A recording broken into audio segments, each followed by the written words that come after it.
मित्रों, भगवान श्री हरि नारायण जो हमारी इस सृष्टि के संचालक हैं, उन्हें त्रिदेवों में स्थान प्राप्त है। भगवान श्री हरि नारायण समय समय पर धर्म की रक्षा हेतु और अधर्म के नाश के लिए विभिन्न युगों में अवतार लेते हैं। इसी कारण से सभी देवतागण और महान ऋषि उनका सम्मान करते हैं और इसी के साथ साथ स्वयं भगवान शिव उन्हें अपना आराध्य मानते हैं। परंतु क्या आप सभी जानते हैं कि एक ऐसे भी ऋषि थे जिन्होंने स्वयं श्री हरि नारायण की छाती पर मारी थी लात? कौन थे वो ऋषि? उन्होंने ऐसा क्यों किया और इसके पश्चात भगवान श्री हरि नारायण ने उनके साथ क्या किया? ये सब कुछ जानने के लिए इस वीडियो को अंत तक अवश्य देखिएगा। वीडियो की शुरुआत करने से पहले एक बार सच्चे दिल से ओम विष्णवे नमः अवश्य कहिएगा।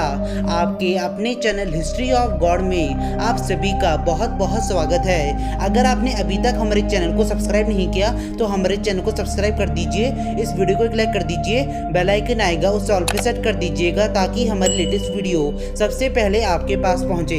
मित्रों, हमारे पुराणों और वेदों में कई सारे ऐसे महान ऋषियों का उल्लेख मिलता है जो कि अपने क्रोध, तपोबल और दान देने के लिए जाने जाते थे।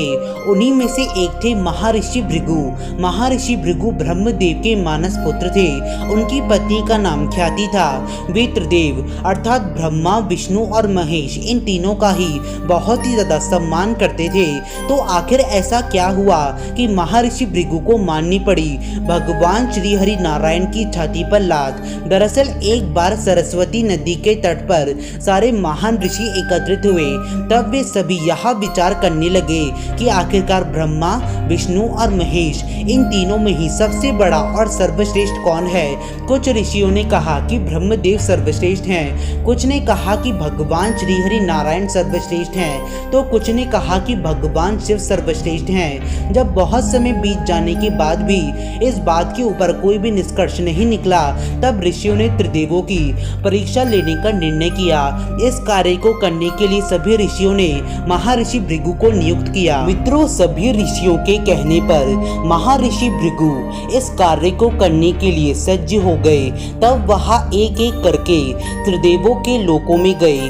सर्वप्रथम वे ब्रह्मलोक में पहुंचे। उस समय ब्रह्मा जी अप्सराओं का नृत्य देखने में व्यस्त थे। इसी कारण से उन्हें महर्षि भृगु के आगमन की सूचना ही नहीं मिली। परंतु जब उन्हें यह बात ज्ञात हुई कि महर्षि भृगु उनसे मिलने के लिए आ रखे हैं, तब वे महर्षि भृगु के समीप गए। तब उन्होंने ब्रह्मदेव की परीक्षा लेने के लिए ना तो उनको प्रणाम किया और ना ही उनकी स्तुति की। यह सब कुछ देखकर ब्रह्मदेव बहुत ही ज्यादा क्रोधित हो गए। उनकी क्रोधाग्नि बहुत ही ज्यादा बढ़ गई। परंतु यह सोचकर कि महर्षि भृगु उन्हीं के मानस पुत्र हैं, तब उन्होंने क्रोध को विवेक बुद्धि में दबा दिया। तब महर्षि भृगु को समझ आया कि ब्रह्मा जी को प्रणाम ना करने पर ही वो इतने ज्यादा क्रोधित हो गए, तो आखिरकार वह सर्वश्रेष्ठ कैसे हो सकते हैं? इसी कारण से ब्रह्मा जी महर्षि भृगु की दी गई परीक्षा में असफल हो गए। मित्रों, ब्रह्मलोक के पश्चात महर्षि भृगु भगवान शिव से भेंट करने के लिए कैलाश पर्वत में गए। उस समय भगवान शिव माता पार्वती के साथ व्यस्त थे।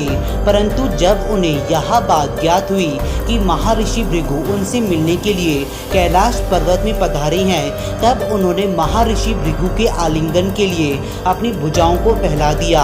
परंतु महर्षि भृगु ने भगवान शिव की परीक्षा लेने के लिए उनका आलिंगन अस्वीकार कर दिया और कहा कि प्रभु, जब से आपने हलाहल विष को ग्रहण किया है, तब से आपको अपने ऊपर बहुत ही ज्यादा अहंकार हो चुका है। और इसी के साथ साथ महर्षि भृगु ने ये भी कहा कि आप सदा ही ऐसे कार्य करते हैं जो धर्म के विरुद्ध होते हैं।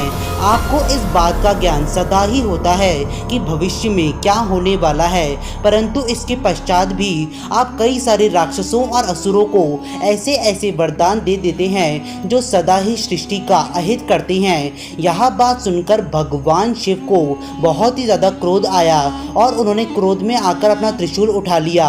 वे महर्षि भृगु पर प्रहार करने ही वाले थे, परंतु उसी समय माता पार्वती ने उनसे आग्रह किया। तब जो भगवान शिव थे वहाँ रुक गए थे, परंतु इस कारण से भगवान शिव भी महर्षि भृगु की परीक्षा में असफल हो गए थे। मित्रों, ब्रह्मलोक और कैलाश पर्वत के पश्चात महर्षि भृगु भगवान श्री हरि नारायण के परम धाम वैकुंठ लोक में पधारे। उस समय भगवान श्री हरि नारायण योग निद्रा में लीन थे। महर्षि भृगु ने उन्हें प्रणाम किया, परंतु योग निद्रा में लीन होने के कारण उन्हें महर्षि भृगु के आगमन के बारे में पता ही नहीं था। भगवान श्री हरि नारायण की परीक्षा लेने के लिए उन्होंने श्री हरि नारायण की छाती पर लात मारी, जिससे उनकी योग निद्रा भंग हो गई।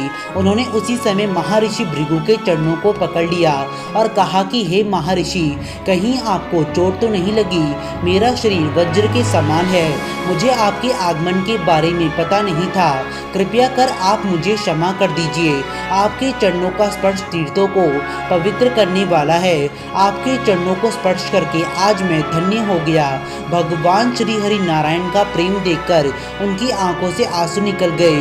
तब महर्षि भृगु सभी ऋषियों के पास वापस गए और उन्होंने सभी को भगवान शिव, ब्रह्मा जी और श्री हरि नारायण के बारे में सब कुछ विस्तार से बताया।